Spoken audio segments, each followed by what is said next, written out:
in terms of and that issue, how did you get involved in being a pro-life advocate? When did that Mhm. first uh, Mhm. become a big issue for you? Because I think a lot of people can coast and not really respond to the abortion issue. Yeah. You know.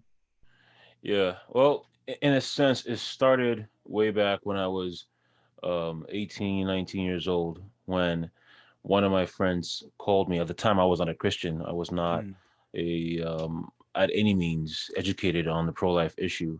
And a friend of mine called me saying, Sam, what would you say to a girl considering an abortion?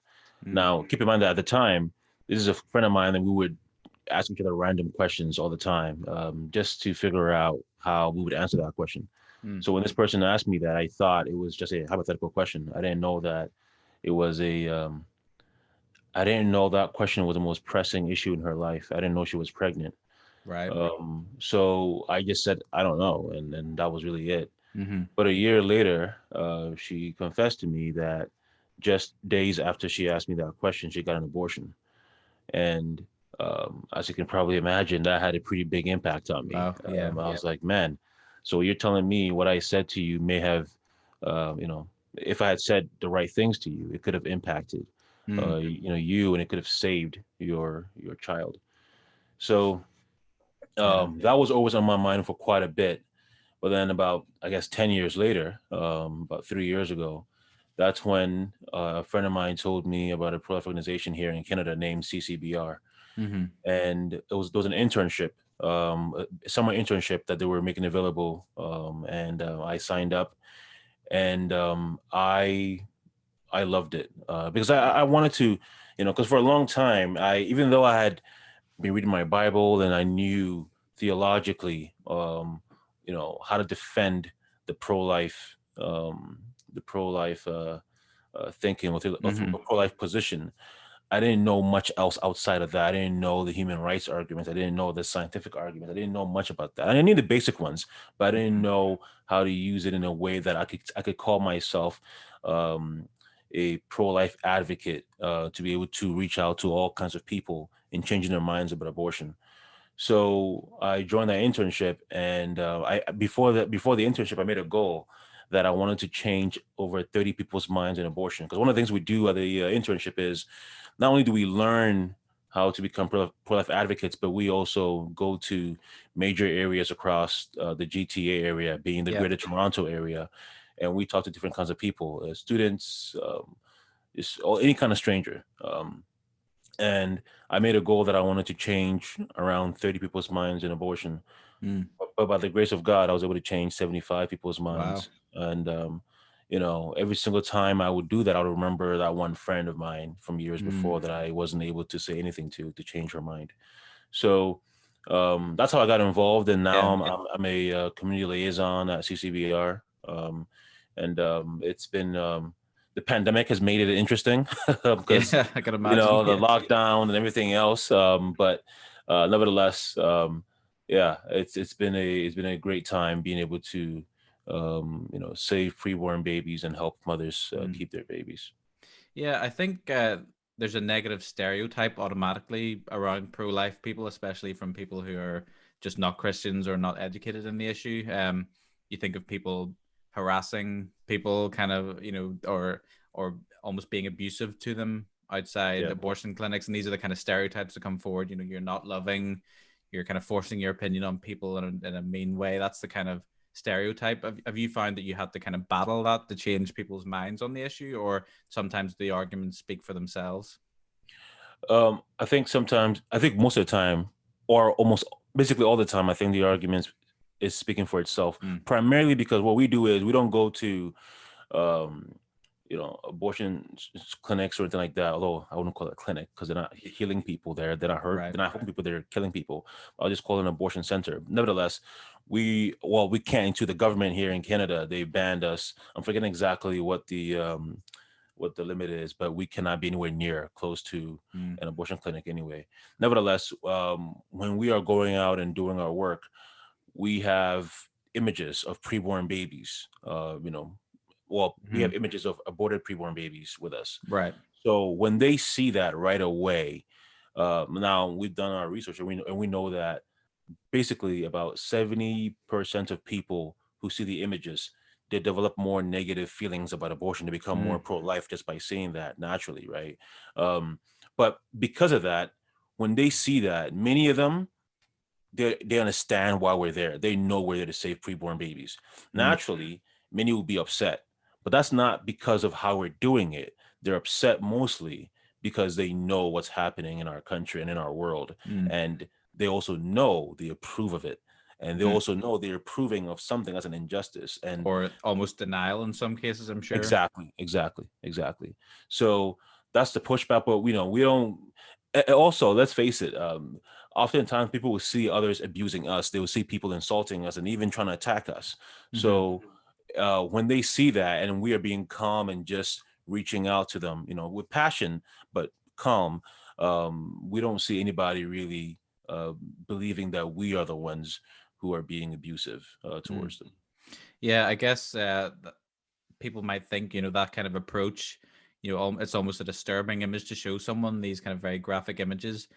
Some people might say that's a hateful act in some ways. How would you talk to someone who thinks that what you're doing is it's causing distress to people, or in some way, a nasty thing to do? What would you say to them?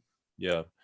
Yeah, that's a good question, because there are many times where we have to explain to people why we're doing this. Mm, Um, and well, one, there is the history. There's the historical aspect in that those images are disturbing. Look, I hate seeing those images. I don't like them at all. mm, But I want to see them because they make me more pro-life. They make me I see the human, that these are not right. just, you know, ideas. These are people. 50 million babies every year across the world that are Mm, aborted. So when we see the images, it helps us to know what we're fighting for. Now that's from my side. yeah. Now for the people who are seeing the images from the outside, well, throughout history, as we'll talk about race, Yeah. later on. There's Emmett Till. I don't know if you know who Emmett Till is, but Emmett Till was a black boy in the U.S. who was killed, Hmm. or he was lynched, and that became the catalyst for the civil rights movement, because his mom made sure that at his funeral there would be an open casket, because he was Mm, so brutally beaten up. wow. She said, I want the whole world to see essentially what Jim Crow has done to my boy. And Mm, when that happened, it permeated across the entire world. That image to this day is one of the most famous or infamous images from the civil rights movement. yeah. When you mention Emmett Till, everyone remembers that picture. Mm, So I think, even for example, there's a rapper, I won't mention his name, but there's a rapper who got himself in trouble because he used Emmett Till's the image of Emmett Till in a very um, unhelpful manner, to put it to just, yeah. I'll just say that. But Hmm.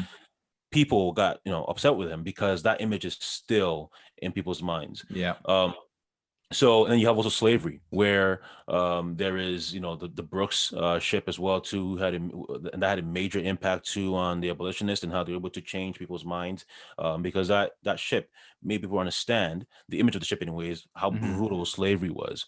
So these images are difficult, but they help people understand and have a greater image as to what's really happening with preborn babies.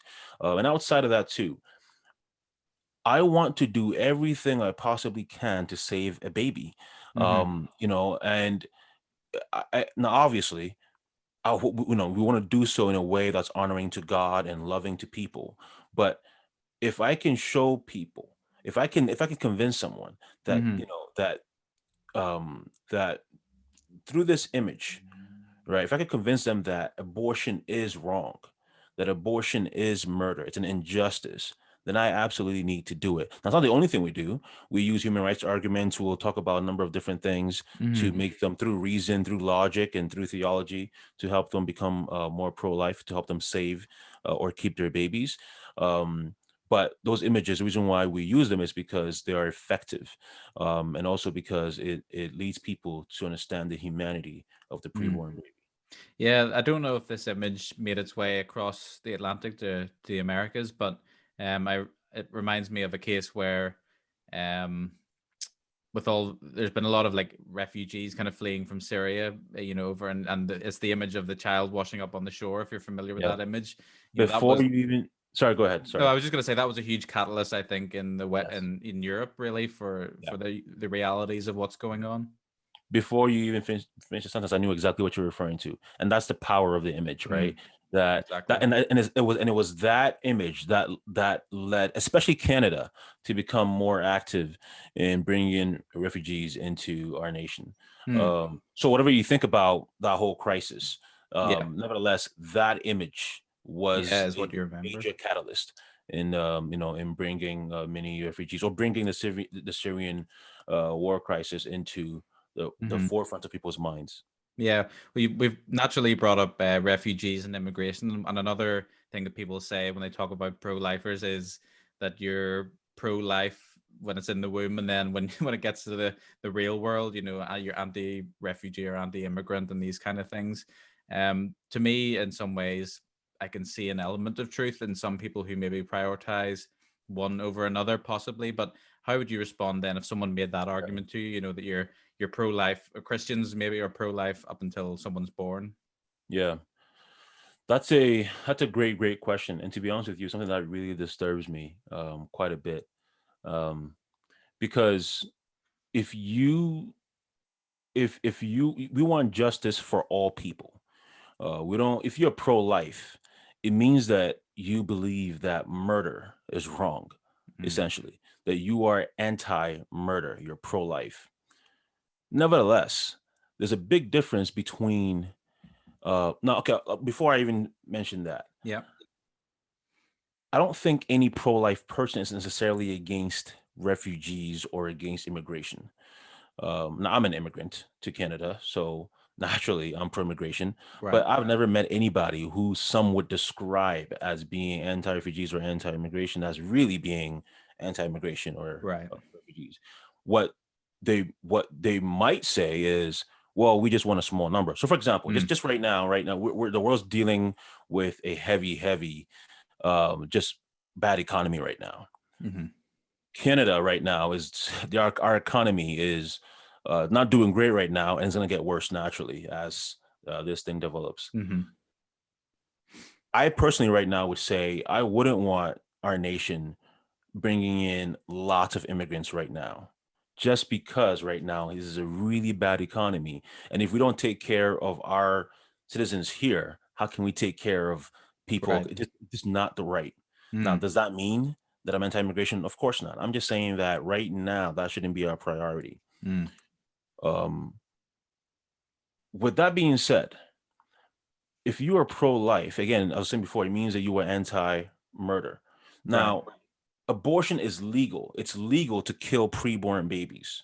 It's not legal to kill immigrants, right? Yeah. Or even illegal immigrants. That is I'm